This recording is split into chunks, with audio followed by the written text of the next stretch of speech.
నా మాటే శాసనం.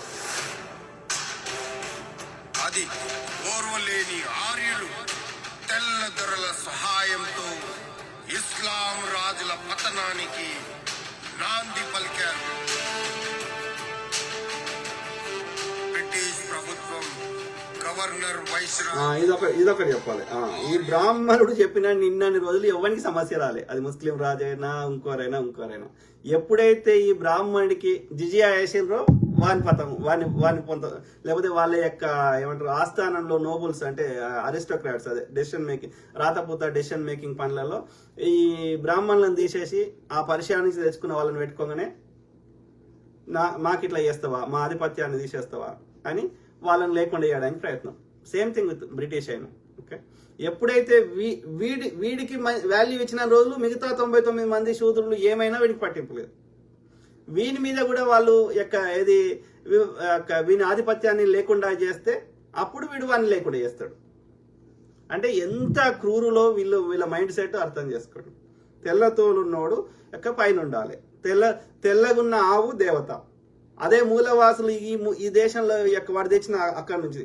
సో ఇక్కడ దేశంలో పుట్టినటువంటి బర్రె లేకపోతే గేదె దాన్ని చంపేసి ఇలా ప్రపంచంలో నంబర్ 2 బీఫ్ ఎక్స్పోర్ట్ దేశం ఎదురా అంటే ఆవును దేవతగా పూజించేటువంటి ఈ భరతఖండము హిందుస్థాన్.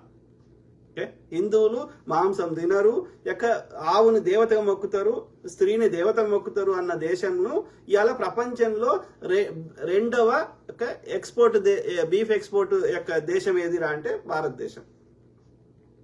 అర్థం చేసుకోండి. అమెరికాను మించిపోయింది. ఓకే, ఫస్ట్ బ్రెజిల్ ఉండే, తర్వాత అమెరికా ఉండే, తర్వాత ఇండియా ఉండే. ఇప్పుడు బ్రెజిల్ తర్వాత అమెరికా వచ్చింది, రేపొద్దున ఇండియా వచ్చింది, రేపొద్దున ఇండియానే ఫస్ట్ అవుతుంది కావచ్చు. అంటే ఆవును పూజ చేసే దేశంలో ఎట్లా నంబర్ 1 ఎక్స్పోర్ట్ అవుతుంది? మోడీ గారు అంటారు పింక్ రెవల్యూషన్ అంటారు. భారతదేశంలో ప్రతి బీఫ్ కంపెనీ ఉంది ఆర్య బ్రాహ్మణుంది. మళ్ళీ వాడి అంటే ఏం ఆవును చంపొద్దు కానీ బర్రెను గేదెను చంపొచ్చు అంట. ఎందుకని అంటే ఆర్యుని చంపొద్దు కానీ ఈ శూద్రులను చంపొచ్చు.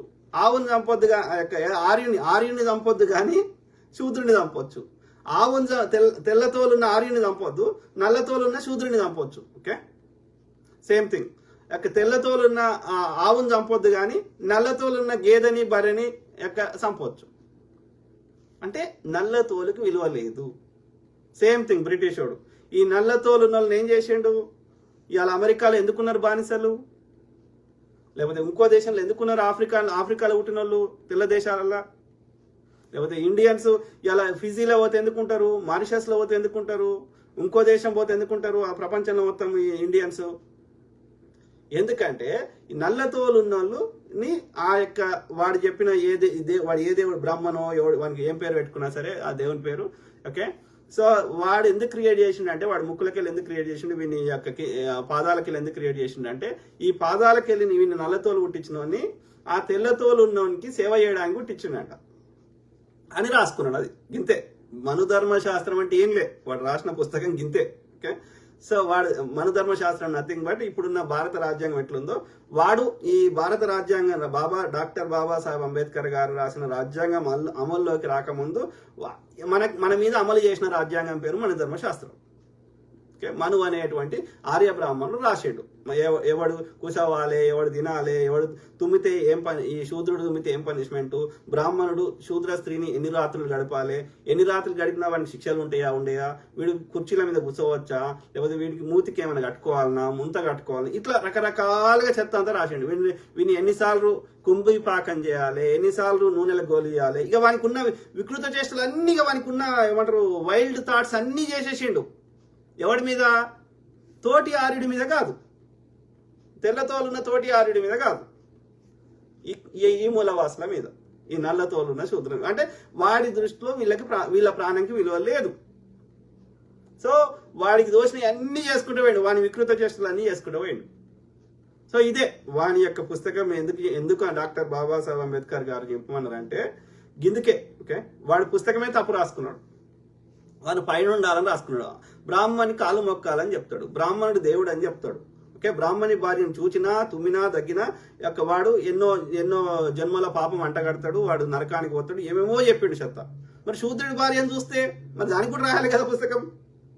So that it self shows okay వాడి ఆధిపత్యం కోసం రాసుకున్న పుస్తకం అది. సింపుల్.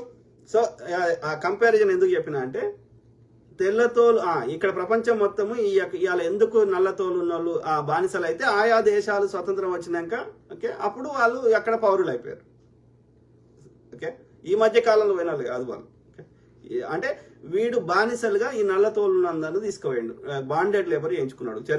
చెరుకు తోటలు కట్ చేయడము, కూరగాయలు తెంపడము, లేకపోతే పొలం పని చేయడము. మళ్ళీ ఏమి డబ్బులు ఏమి ఇయ్యాడు.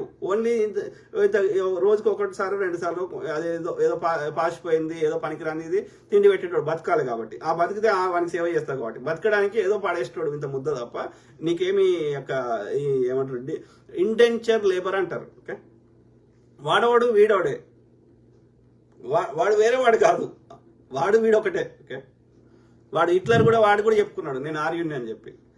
ఓకే వాడు హిట్లర్ కానీ ఇప్పటికీ జర్మనీ వాళ్ళు కానీ ఇక్కడ ఏది మన ఆర్యన్ వ్యాలీ అని ఒకటి ఉంటుంది ఇక్కడ కాశ్మీర్ పాకిస్తాన్లో కానీ మోర్ టువర్డ్స్ ఇండియా సైడ్ ఒక ఆర్యన్ వ్యాలీ అని ఉంటుంది. ఇప్పటికీ జర్మనీకి సంబంధించిన వాళ్ళు వచ్చేసి అక్కడ ఆ స్త్రీలతోటి పిల్లలు కానీ పోతారు. వాడు చెప్పుకునేవాడు మాది స్పెషల్ ఏమంటారు మాది పవిత్రమైనటువంటి బ్రీడ్ అని వాడు స్పెషల్గా వాళ్ళని కనడం కానీ వాళ్ళని డిఫరెంట్గా ట్రీట్ చేసేవాడు. వాడు హిట్లర్. ఈ ఆర్ఎస్ఎస్ ని యొక్క అధ్యక్షుడిగా పనిచేసినటువంటి MS Golwalkar bunch of thoughts అనే పుస్తకం రాసినవాడు. వాడు క్లియర్ గా రాసిండు వాడి పుస్తకంలో ఏది ఈ హిట్లర్ మాకు ఆదర్శం అని చెప్పి. వాడిని చూసే వీడు కూడా చెడ్డేసుకున్నాడు. వాడిని చూసే వాడికి ఇట్లా పెడితే వీడు కూడా అట్లా పెట్టాడు.